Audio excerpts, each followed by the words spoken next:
Quand on regarde le travail qui est effectué sur les fruits de Calabre ou de Sicile, quand on voit comment ces citrons sont récoltés, d'abord cultivés dans le respect absolu de la nature, et puis après on voit que finalement quand on prend ce citron, on le perce et on récupère son huile essentielle dans l'écorce. Et c'est pas le jus du citron qu'on utilise, c'est vraiment ce qu'il y a dans l'écorce. C'est précisément celle-là qui va venir dans nos thés. Il n'y a rien d'autre qui vient. C'est du citron, de l'agrume, jusqu'au thé directement.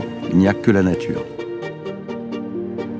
La richesse de la Sicile, c'est le climat, des conditions climatiques et aussi du terrain qui sont uniques au monde. Pas uniques en Italie, mais uniques au monde. Beaucoup de pluie, beaucoup de rivières, le volcan, l'Etna.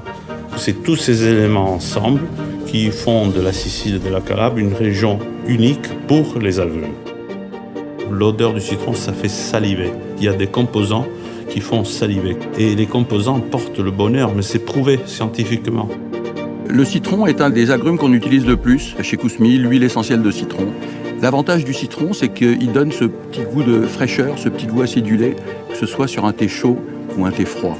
Depuis des siècles, on utilise le jus de citron pour donner du goût et pour améliorer tout ce qu'on a cuisiné.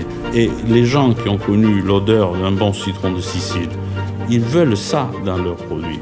On sait que quand un aromaticien va goûter ce jus, il va se dire c'est différent, c'est pas celui des autres pays. Et c'est là la différence qui fait le succès du citron de Sicile.